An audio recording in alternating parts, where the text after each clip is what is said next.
गुरुदेव और माँ गायत्री के चरणों में कोटि कोटि नमन। आप सभी को प्रणाम। आध्यात्मिक कायाकल्प कैसे हो, इसके पिछले वीडियो में पूज्य गुरुदेव ने बताया था कि कायाकल्प का अर्थ क्या होता है।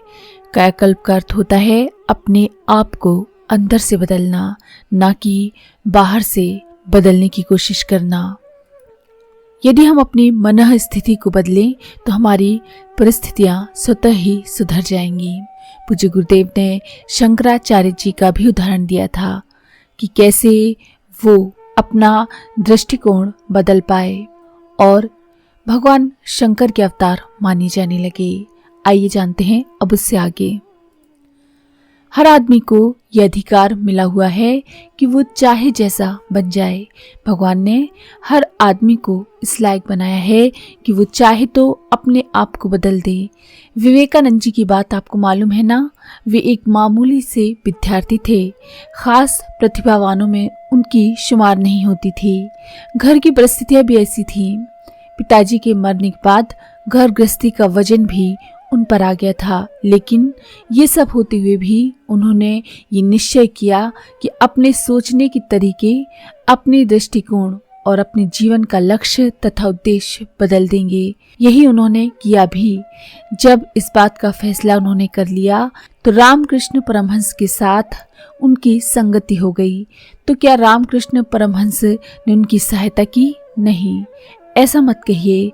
रामकृष्ण परमहंस के लिए सहायता करना मुमकिन रहा होता तो हजारों आदमी उनके पास आया करते थे और उनसे दीक्षा लेते थे। हजारों आदमी उनके शिष्य कहलाते थे, पर एक भी तो नहीं हुआ। केवल एक आदमी हुआ, विवेकानंद। तो क्या रामकृष्ण की कृपा एक पर ही थी? नहीं, असलियत ये नहीं थी। उनकी कृपा सब पर बरसती थी, पर उन्होंने अपने आप को बदला नहीं, जबकि विवेकानंद ने अपने आप को भीतर से बदल लिया।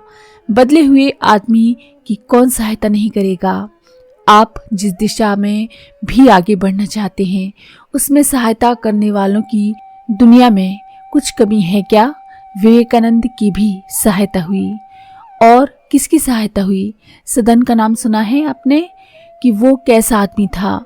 कसाई का धंधा करता था, जानवर काटता था, पवित्र शालिग्राम पत्थर के बदले मांस तोल तोल कर बेचता था ईमानदारी से।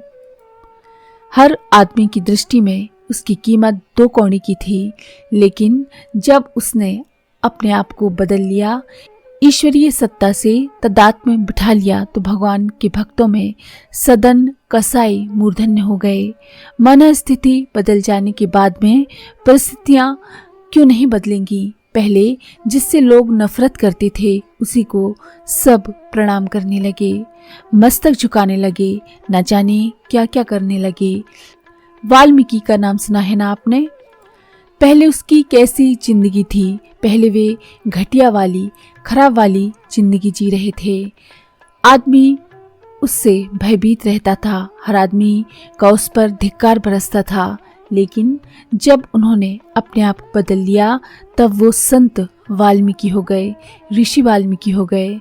उनका जीवन इतना शानदार हो गया कि भगवान राम को अपनी धर्म पत्नी सीता की हिफाजत के लिए, उनकी गार्जियनशिप के लिए और कोई संत दिखाई नहीं पड़ा।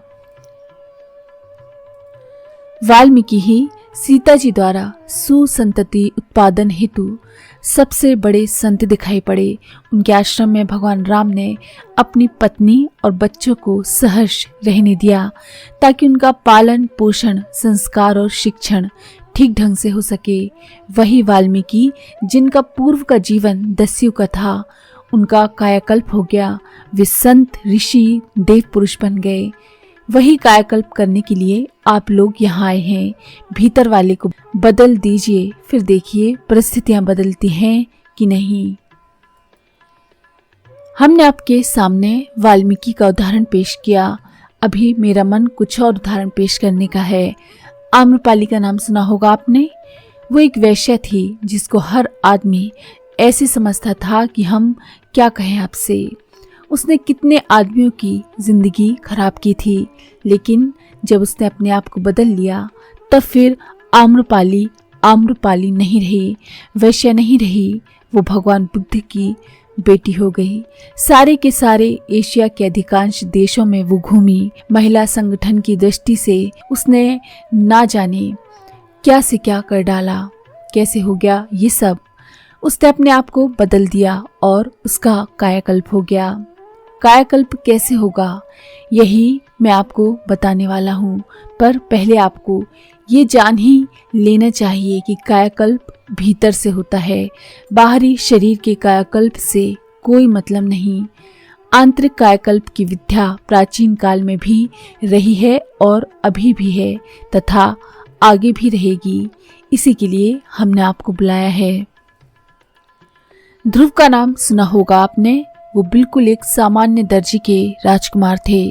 राजाओं के ढेरों बच्चे होते हैं, एक को गोद में लिया और एक को गोद से उतार दिया।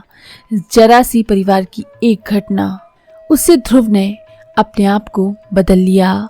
उन्होंने कहा राजकुमार रहना नहीं है, और यदि रहना ही होगा तो भगवान के राजकुमार क्यों नहीं रहेंगे। बस भगवान का राजकुमार बनने का फैसला कर लिया उसने। दृढ़ निश्चय की सहायता करने वाले कम है क्या? नारद जी आ गए और उनने उनकी सहायता की। नारद जी बाकी बच्चों, ध्रुव के भाई बहनों के पास क्यों नहीं गए? उन्होंने क्यों नहीं कहा? नहीं, नारद जी उनसे कह नहीं सकते थे, क्योंकि जो आदमी अपना निश्चय स्वयं करता है उसी की सहायता दूसरे करते हैं। आपने वो कहावत सुनी होगी, ईश्वर उन्हीं की सहायता करता है जो अपनी सहायता आप करते हैं। ये बात बिल्कुल 16 आने सच है। प्रहलाद का नाम जानते हैं ना? अगर वो अपने दैत्य बाप के कहने पर चला होता और पुरानी परंपरा पर चला होता तो सिवाय दैत्य के क्या हो सकता था। बाप दादे जो काम करते रहे थे वही काम प्रहलाद भी करता, परंतु प्रहलाद ने अपने आप को बदल दिया। इसी तरह गुरु नानक का भी नाम आपने सुना होगा। गुरु नानक के पिताजी मामूली सा व्यापार करते थे। वे चाहते थे कि उनका लड़का भी व्यापार करे। व्यापार के लिए एक बार पैसा भी दिया, जिसे उन्होंने परमार्थ में खर्च कर डाला। बाप के कहने पर वे चले नहीं, उनकी बातें मानने से इनकार कर दिया। मित्रों ने, पड़ोसी ने भी कहा होगा, पर एक का कहना भी उन्होंने नहीं माना।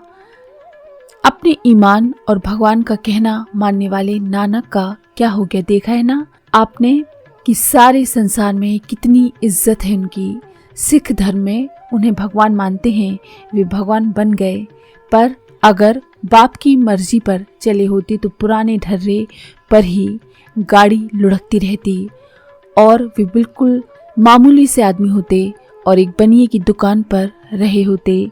ढेरों बच्चे पैदा करके मामूली आदमी के तरीके से जिंदगी बसर कर रहे होते, पर ऐसा नहीं हुआ। नानक का कायाकल्प हो गया। नानक संत हो गए, ऋषि हो गए, भगवान हो गए, अवतार हो गए। आज के लिए इतना ही।